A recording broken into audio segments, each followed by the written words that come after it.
Hi everyone and welcome to another card tutorial. In today's card tutorial I am using a sketch from the MFT Sketch Challenge number 405, and if you see this video on the Monday you might still have a couple of hours to join in, otherwise there will be more challenges.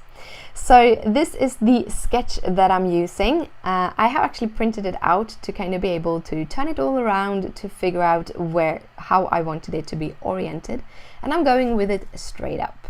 I then use the cross-stitch tag die on some latte cardstock, and then I cross-stitched this design, which you can find on my blog. I created 4 different designs with this takeaway cup design.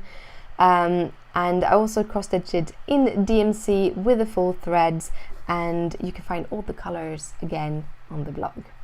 So I start off making my card base. This is some insulation pink cardstock that I have cut in half and then scored at 4 1/4. I then gonna go in with my background panel, which is from the stitched rectangles, A2 stitch rectangle die. And also on some latte cardstock. I'm using some Versamark ink with this background stamp that sadly is retired. However, I have linked you to the full list of all the background stamps that MFT has, so if it's something you want, you can go there and check if you find something similar. So after I have inked everything up with the Versamark ink, I'm going over with some Sing embossing powder. This is their gold embossing powder. I really love this color. Ranger has a very similar one. I was going to use that one, but I couldn't find it in my drawer, so I found this first, so that is what I'm using. I didn't use my embossing powder tool this time, so I do have a few areas where it didn't stamp perfectly. However, as I am going over with that panel, it doesn't really matter. However, I would recommend using a powder embossing tool on top of this of the cardstock before stamping, because then you won't get stray little pieces of embossing powder. I then use a heat tool to heat it up, and you can see how it becomes shiny, and when it's shiny you have heated it enough for the embossing powder to be stuck down perfectly, and you get that metallic shine.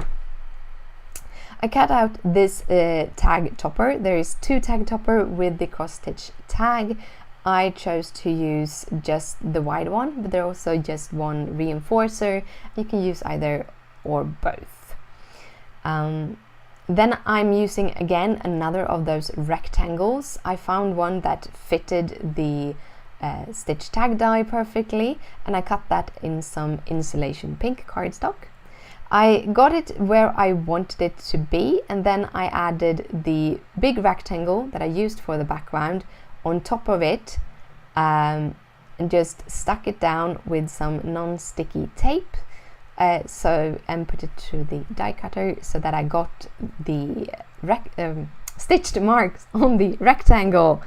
Sometimes words, yes. I'm using some tape runner on the back side of that, and then I'm lining up both of the cut lines to get it to look like the sketch. As you see, my rectangle is a little bit bigger than the sketch, but you can do some changes to a sketch as long as you can see the kind of overall design of the sketch still in the card.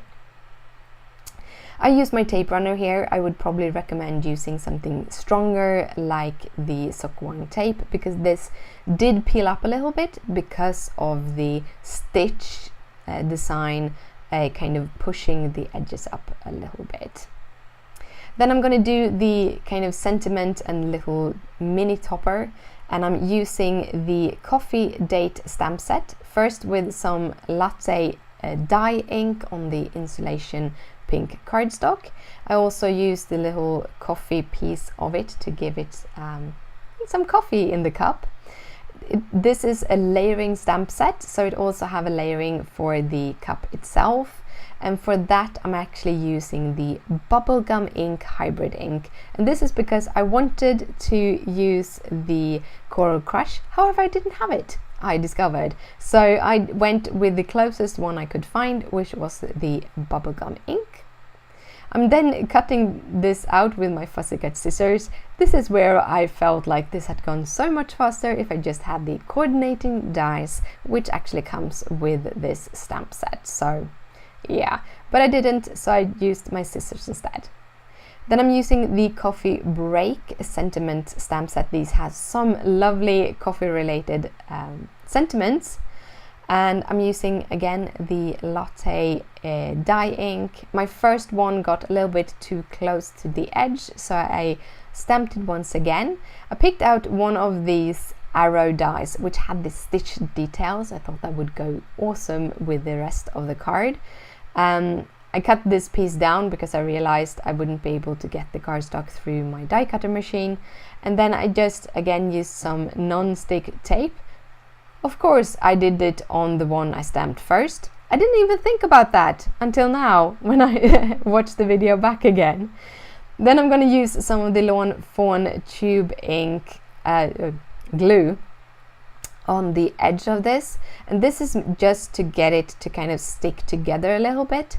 I will then use some foam tape on the background of this to get it to pop a little bit, and I overlap the foam tape over the cup and the sentiment, and that will kind of reinforce that edge so they won't fall apart.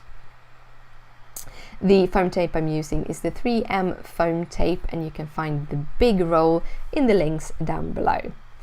I then kind of figure out where I wanted it. I wanted to see the hole in the tag to actually show the tag a little bit.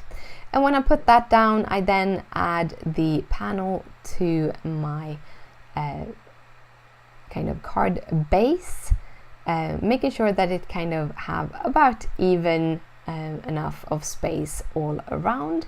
And that is the finished card. I really enjoyed that kind of metallic looking background, and I really loved cross-stitching that design. And again, that is one of my designs, and if you want to stitch it, I do have that and 3 other designs over on my blog.